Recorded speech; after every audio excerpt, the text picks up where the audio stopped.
먼저 오늘 본문 말씀부터 소개하겠습니다. 신약성경 누가복음 제15장 11절 이하 24절까지 신약성경 121면 누가복음 15장 11절 이하 24절까지 제가 읽겠습니다.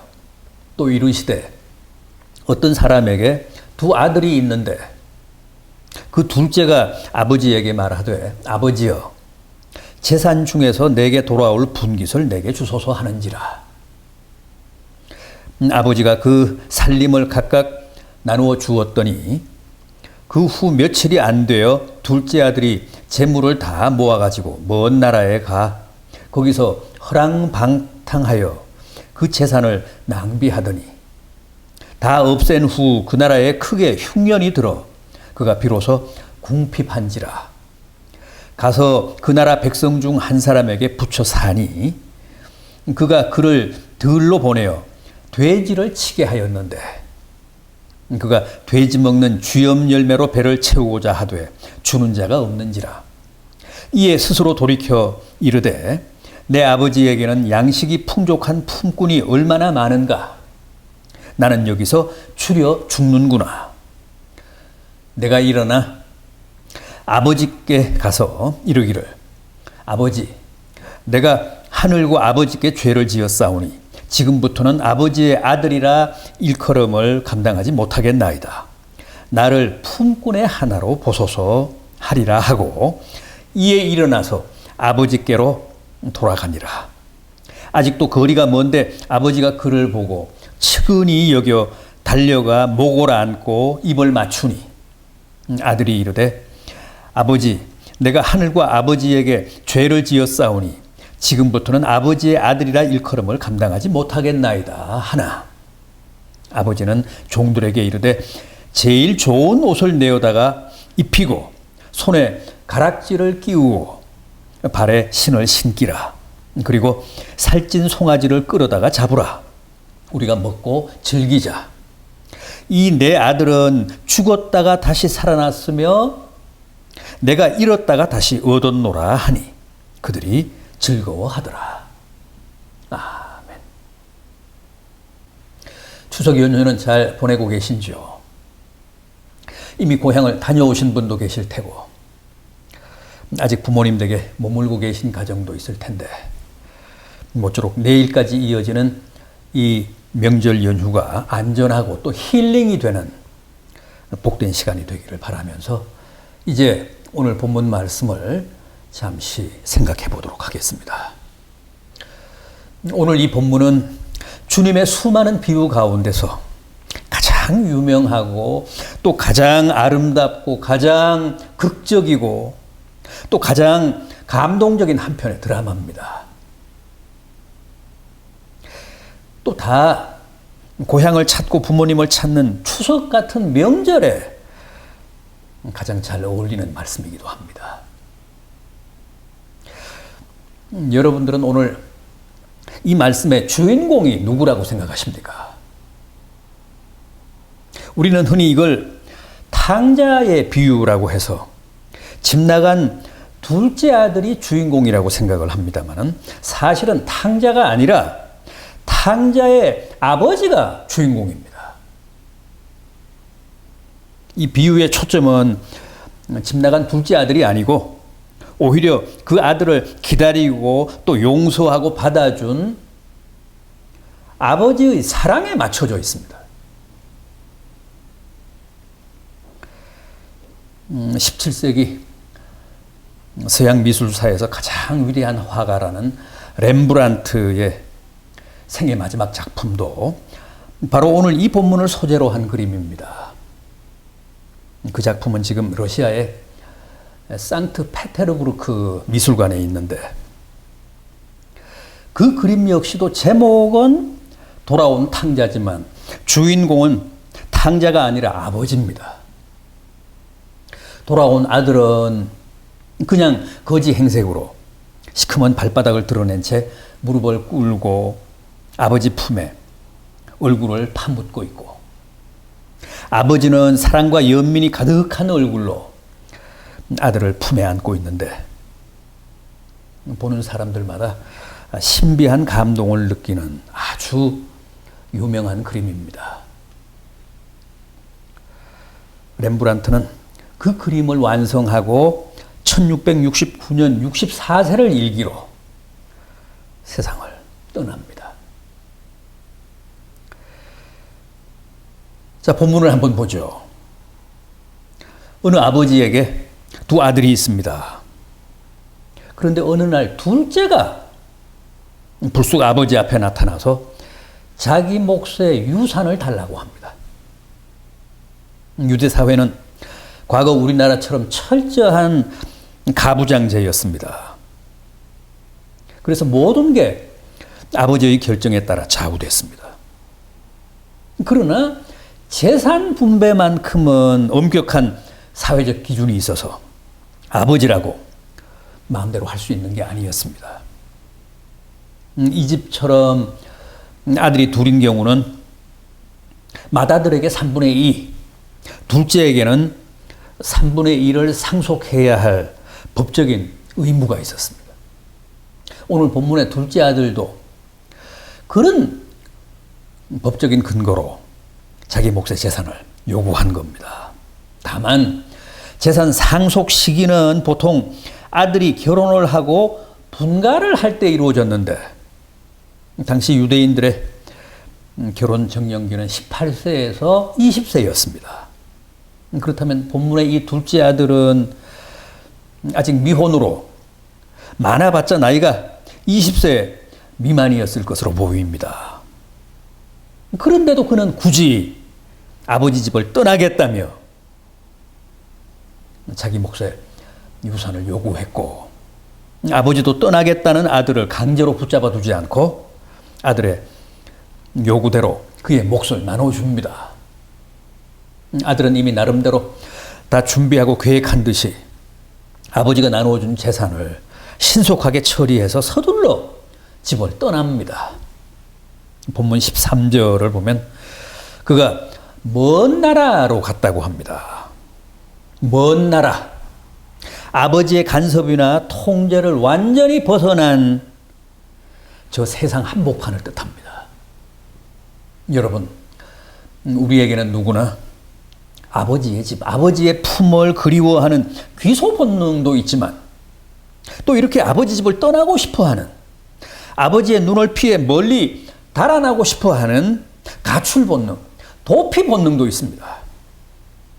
많은 사람들이 평소에는 거의 잊고 지내다가도 추석 같은 명절이 되면 다 귀성길에 오르잖아요. 그게 바로 귀소 본능의 발동이자 인간의 종교성입니다.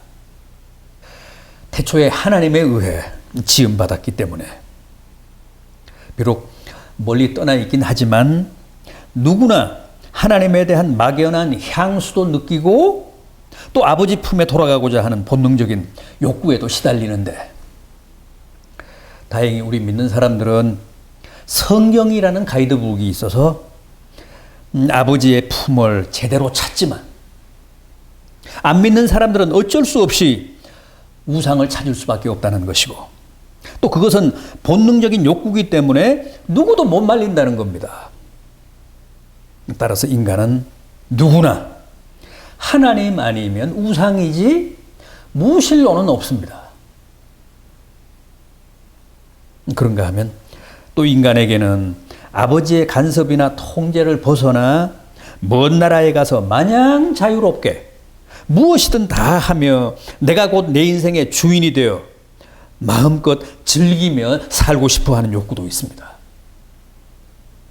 그것은 우리가 다 아담의 후예여서 그렇습니다. 아담이 범죄한 후 제일 먼저 한 게 뭐죠? 하나님의 눈을 피해 멀리 달아나 숨었다고 하지 않았습니까?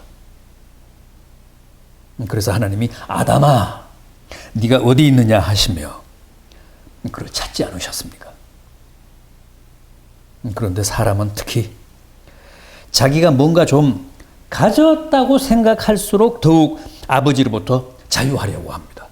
오늘 본문의 이 둘째 아들처럼 돈이라든가 혹은 젊음이라든가 남다른 야심이나 재주나 지식이나 건강이나 권력 같은 것을 가진 사람일수록 자꾸만 아버지의 권위나 간섭으로부터 멀리 떠나려고 합니다. 그리고 그 배후에는 언제나 뭐가 있다고요? 하나님 없는 행복, 먼 나라에서 자유를 약속하며 아비 집을 떠나도록 충동질하는 마귀의 미혹이 있습니다. 그러나 막상 아버지 품을 떠나보십시오. 아버지 집을 등져보십시오. 어떻게 되나? 성경이 말씀하는 인간의 모든 비극은 바로 거기서부터 시작됩니다. 오늘 본문도 아버지 집을 떠난 둘째가 먼 나라에 가서 허랑방탕했다고 합니다. 하나님 없는 저 먼 세상에 나가 그야말로 마음껏 자유를 또 향락을 누렸다는 겁니다. 자기 멋대로 평소 자기가 동경하고 바라던 대로 신나게 살았다는 거죠. 더 이상 내 삶의 규범이나 통제나 궤도가 없어졌는데 못할 짓이 뭐가 있겠습니까? 그래서 허랑방탕의 극치를 달린 겁니다. 요즘도 가출 청소년들 보십시오. 그들의 비행, 탈선, 방탕, 범죄는 어른들의 상상을 초월합니다. 그런데 그게 그대로 하나님의 품을 떠난 아버지 집을 떠난 인생들의 적나라한 모습이고 또 극명한 현주소라는 겁니다. 기억하십시오. 아들이 아버지 집을 떠나면 그 순간부터 그의 영혼, 그의 인생은 마귀가 접수합니다. 그리고 가진 올가미를 다 씌워 나의 모든 것을 도적질합니다. 천하의 더러운 곳, 악한 곳이라는 곳은 다 끌고 다니며 신나게 나의 인생을 유린합니다. 그래서 그를 완전히 파멸시켜 하나님과의 관계를 최악의 관계로 몰아갑니다. 본문의 이 둘째 아들도 보십시오. 순식간에 돈을 다 탕진해버렸기 때문에 그 먼 나라에서의 향락도 그리 오래가지 못했습니다.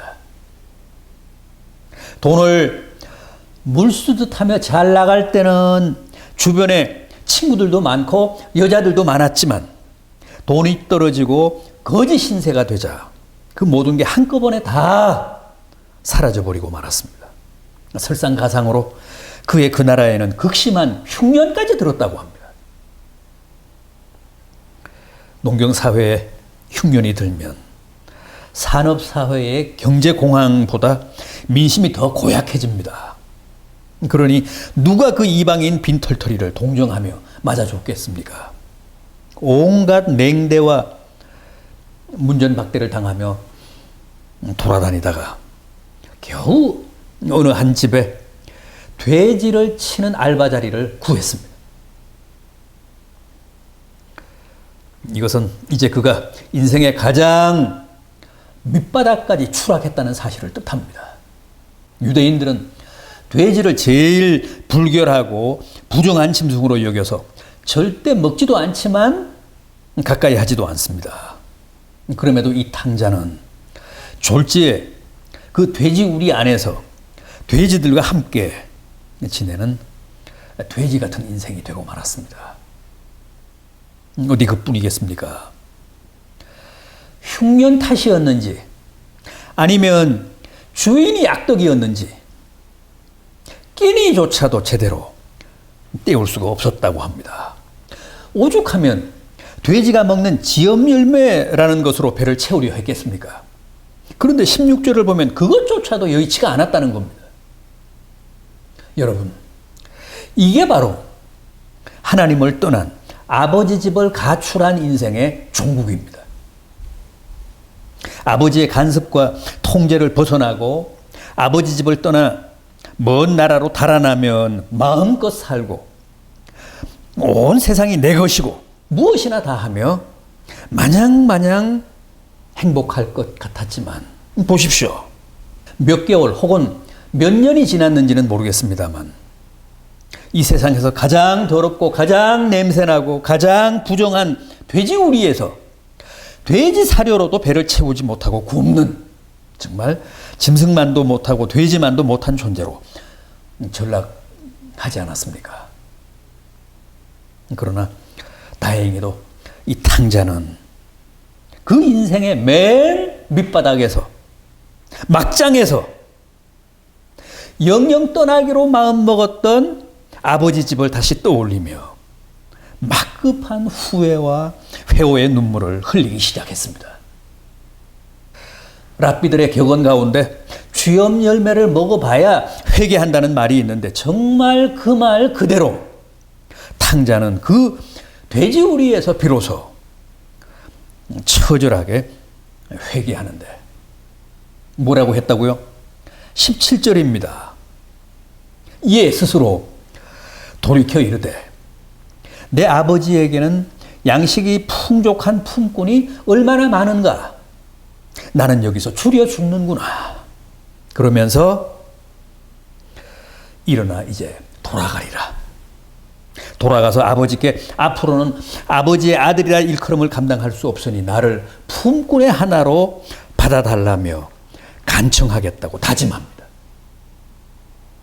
여러분, 이건 뭘 뜻할까요?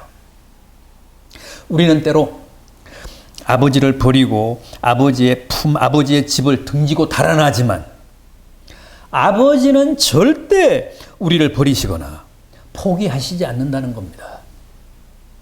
마귀는 나를 끌고 다니며 실컷 부려먹고 유린하고는 결국 파멸해 돼지우리의 시궁창에 던지지만 세상 친구들은 다 나를 이용하고 쥐어짜듯 내게서 단물을 빨고는 비정하게 나를 차지만 주님은 여전히 나를 쫓고 계시고 그 어둡고 냄새나고 음습한 돼지우리까지 찾아오사 부단히 성령으로 나를 위로하시고 격려하시며 회개하게 하시고 아버지의 집, 아버지의 따뜻한 품을 그리워하게 하시고 아버지의 집으로 귀향을 결단하도록 용기를 불어넣고 계신다는 겁니다. 내가 돌아가 아버지께 이르기를 제가 하늘과 아버지께 큰 죄를 지었사오니 이제부터는 아들이 아니라 아버지 집에 품꾼의 하나로 살겠습니다. 그러니 제발 저를 받아주소서 하리라. 여러분, 이게 다 성령께서 주신 마음이고 성령께서 주신 회개고 성령께서 주신 결단이라는 겁니다. 20절을 보면 실제 이에 일어나 아버지께로 돌아가리라 그랬습니다. 이게 바로 주님이 우리에게 가르치신 진정한 회개입니다. 회개란 단순한 반성이 아닙니다. 단순한 후회가 아닙니다. 회오나 회한이 아닙니다. 회개란 귀한이요 귀향입니다. 유턴입니다. 만약 본문의 이 탕자가 그 먼 나라 어느 돼지우리에 앉아 그냥 뼈아픈 후회만 하며 뜨거운 눈물만 흘리며 나는 이제 다시 돌아갈 수 없다. 무슨 낯으로 내가 다시 아버지 집으로 돌아간단 말인가?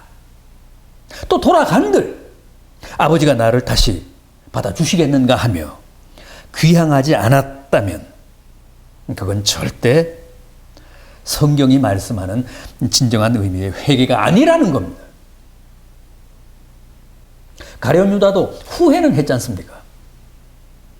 내가 무고한 자의 피를 팔고 범죄했다며 주님의 몸값으로 받은 은 30을 돌려주기까지 했습니다. 그럼에도 그는 주님께로 다시 돌아오는 대신 자기의 목을 맸습니다. 그래서 그건 회개가 아니라는 겁니다. 본문의 이 둘째 아들을 보십시오. 후회하고 반성하고 뉘우치며 결단합니다. 이제 아들이 아니라 아버지의 종으로라도 다시 돌아가리라. 그러면서 자리를 박차고 일어나 귀향길에 나섰다는 겁니다. 이게 가장 중요합니다. 이 몰골로 내가 어떻게 돌아갈 수 있다는 말인가가 아니라 누더기를 걸친 이 모습 그대로, 냄새나고 상처난 몸 그대로 나는 이제 돌아가리라 하며 아버지 집으로 귀향을 했다는 것이고, 이게 진정한 의미의 회개라는 겁니다. 그런데 보십시오. 사전에 집으로 전보를 친 것도 아닌데 저 멀리 집 앞에서 아버지가 기다리고 계십니다. 그렇습니다. 아버지는 그동안 날마다 밖에서 아들을 기다리고 계셨습니다. 찬송가 527장의 가사 그대로입니다. 밤마다 문 열어놓고 마음 졸이시며 나간 자식 돌아오기를 애타게 기다리고 계셨습니다. 본문 20절을 보면 아직도 거리가 먼데 아버지가 그를 먼저 보고 달려가 아들의 목을 안고 입을 맞췄다고 합니다. 아들이 아니라 아버지가 아들을 먼저 본 겁니다. 그건 틀림없는 사실입니다. 여러분, 언제나 하나님이 우리를 먼저 보십니다. 그동안도 아버지의 눈은 한순간도 아들을 놓친 적이 없었습니다. 아들이 먼 나라에 가서 창녀들과 함께 보낸 그 숱한 밤에도 아버지는 홀로 아들의 그 방탕한 현장을 지켜보고 계셨습니다. 아들이 술에 만취해 환락의 거리를 비틀거리며 헤맬 때도 아버지의 눈은 늘 그 아들의 뒤를 쫓고 계셨습니다. 그런데 지금 그 탕자가 집으로 돌아오고 있습니다. 그러니 어떻게 그냥 서서 기다릴 수가 있었겠습니까? 달려갔습니다. 그리고 아들의 그 냄새나는 몸을 와락 끌어안고 입을 맞추었습니다. 원어에는 아버지가 쉴 새 없이 아들에게 입을 맞췄다고 했습니다. 아버지의 가슴에 얼굴을 묻은 아들이 뜨거운 눈물을 흘리며 참회합니다. 21절입니다. 아버지, 제가 하늘과 아버지께 죄를 지었사오니 지금부터는 아버지의 아들이라 일컬음을 감당하지 못하겠나이다. 그러나 아버지의 귀에는 아들의 그런 말이 전혀 들리지 않습니다. 다만 고생한 아들이 너무 측은하고 안쓰럽고 또 이렇게 돌아와 준 게 너무도 기쁘고 고마울 뿐입니다. 아버지는 돌아온 아들에게 아무것도 묻지 않았습니다. 뭘 추궁하지도 않았습니다. 따지지도 않았습니다. 그저 다시 돌아왔다는 사실 하나만으로 모든 것을 다 용서하고 다 불문에 붙이셨습니다. 그리고 아버지의 그 용서와 환대는 실로 놀라웠습니다. 당장 목욕을 시키고 제일 좋은 옷을 입히고 손에 가락지를 끼우고 새신을 신겨주었다고 합니다. 이것은 아들의 지위를 온전히 복원시켜 줬다는 뜻입니다. 종에게는 반지도 신발도 좋은 옷도 없습니다. 그것은 다 아들만이 누릴 수 있는 특권입니다. 탕자는 아버지의 종이 되겠다며 귀향했는데 아버지는 그를 여전히 소중한 당신의 아들로 받아주신 겁니다. 어디 그뿐입니까? 종들에게 살찐 송아지를 잡으라며 지시했습니다. 우리가 함께 먹고 마시자고 했습니다. 그동안 객지에서 돼지 사료인 쥐염 열매조차 제대로 먹지 못했는데 이렇듯 이제는 아버지 집에서 넉넉하고도 풍성한 삶을 보장받게 된 겁니다. 본문 마지막 절인 24절은 당시 탕자 아버지의 심경을 너무나도 탁월하게 묘사하고 있습니다. 이 내 아들은 죽었다가 다시 살아났으며 내가 잃었다가 다시 얻었노라. 여러분, 이게 바로 돌아온 아들을 맞은 아버지의 심정입니다. 이게 바로 아버지의 기쁨과 감격입니다. 너는 죽었다가 다시 살아난 아들이요.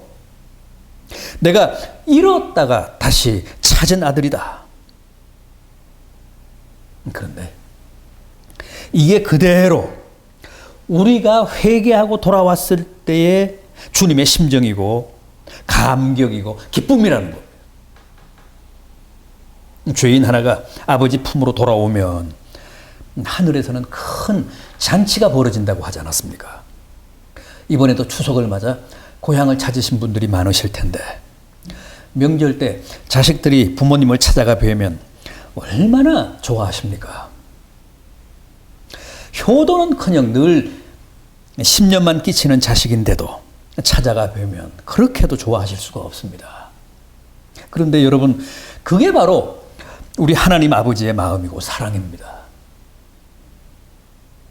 다시 한번 부모님의 그 자식 사랑에서 하나님의 사랑과 용서와 또 나를 위해 하시는 그 지극한 마음을 깊이 체험하시는 복된 성도들이 되시기를 진심으로 기원합니다. 기도하시겠습니다. 주님, 귀성의 절기인 추석을 맞아 저희들 다시 한번 하나님 아버지의 사랑과 용서를 생각해 봅니다. 늘 오래 참으시고 오래 기다리시며 저희가 다 당신의 집으로 당신의 품으로 돌아오기를 고대하시는 그 마음을 헤아려 봅니다. 항상 아버지의 눈을 피해 달아나고 아버지의 간섭 없는 먼 나라로 가서 살기를 바라는 저희의 악한 마음을 용서해 주시옵소서. 어쩌면 지금도 아버지로부터 먼 곳을 헤매며 더럽고 냄새나는 돼지우리 속에서 탕자처럼 살고 있을지도 모르는 저희의 영혼을 불쌍히 여기사 이제는 회개함으로 돌이켜 아버지의 신실한 자녀들로 새 출발할 수 있도록 성령으로 역사해 주시옵소서. 오늘도 온라인 주일 예배를 드리며 예물을 드렸습니다. 11조와 감사 헌금, 주일 헌금, 비전 월정 헌금, 차량 헌금 등에 참여한 모든 가정들을 기억하사 늘 그 삶의 감사와 기쁨과 보람이 넘치게 하시고 가족 모두 안전하고 건강하게 하시고 환자들을 안수하사 속히 쾌차하게 하셔서 온 가족이 주 안에서 늘 몸도 마음도 영혼도 강건하게 하시옵소서. 고향의 부모님 이 환절기에 출입을 붙드사 안전하게 하시고 지병과 노환을 관리하사 그 여생이 주 안에서 복되고 품위 있게 하시옵소서. 자녀들을 위해 기도합니다. 올해도 학업과 진로를 축복해 주시고 사회생활, 해외생활에서도 승리하게 하사 모두가 풍성한 수학을 보게 해 주시옵소서. 이런저런 계획을 세우고 준비하며 기도하고 있는 자녀들의 만사도 형통하게 하사 올해도 저희의 아들, 딸들이 다 주님의 기쁨과 보람과 영광이 되게 해 주시옵소서. 가장들을 축복하사 안전하고 건강하게 하시고 늘 믿음으로 기도하며 사는 이 시대의 의인들 되게 해 주시옵소서. 코로나19로부터 또 각종 암과 성인병으로부터도 보호하사 건강한 몸과 영혼으로 하나님의 뜻을 쫓는 가장 되게 해 주시옵소서. 주부들에게 기도의 은사를 부어주사 기도 쉬는 죄 범하지 않게 하시고 사랑의 은사로 충만케 하사 가족들, 이웃들을 더 많이 용서하며 사는 주의 복된 여종들 되게 해 주시옵소서. 각 가정에 허락하신 생업을 축복하사 일용할 양식에 애로가 없게 하시고 빚 때문에 고통당하는 가정이 없게 해 주시옵소서. 늘 자족하며 감사하는 가정들 되도록 주의 가정 모든 필요를 주께서 친히 공급해 주시옵소서. 올해도 연초부터 기도해온 간절한 바람들이 있습니다. 포기하지 않고 끝까지 기도하게 하사 다 응답받고 모든 소망을 다 이루는 큰 은혜가 있게 해 주시옵소서. 저희 교회를 기억하사 올 연말 이후의 행보를 주님 친히 이끌어 주시옵소서. 각 가정들이며 성도 한 사람 한 사람의 거취가 다 주 안에서 복되고 아름답게 하시옵소서. 주님, 태풍으로 수해를 당하고 또 사랑하는 가족들을 잃은 사람들이 있습니다. 그 슬픔을 당한 이웃들을 위로하시고 이재민들도 하루속히 모든 것들을 복구하고 회복할 수 있도록 도와주시옵소서. 오늘도 이 땅에 주님의 밝고 따뜻한 은혜의 빛을 비춰주사 저희가 서로 사랑하고 용서하고 격려하며 더불어 살아가기에 부족함이 없게 해주시옵소서. 예수 그리스도의 이름으로 간절히 기도하옵나이다. 아멘.